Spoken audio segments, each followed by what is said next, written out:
જ્યાં સરહદના સાદ સંભળાય છે, જ્યાંના પરસેવામાં પ્રગતિના સપના રંગાય છે, એ શૌર્યની ભૂમિ આપણું વાવ થરાદ આજે હરખાય છે. કેમ કે ગુજરાતના પનોતા પુત્ર અને દેશના લોકલાડીલા વડાપ્રધાન શ્રી નરેન્દ્રભાઈ મોદી પ્રથમ વખત ગુજરાતના નવનિર્મિત જિલ્લા વાવ થરાદના આંગણે પધારી રહ્યા છે.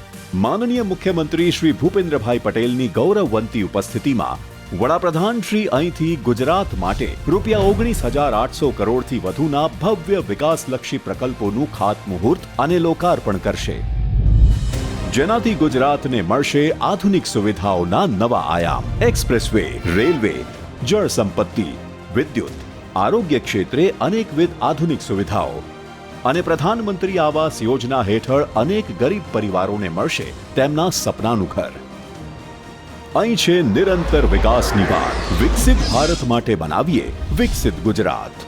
તારીખ 31 માર્ચે પધારો વાવ થરાદ.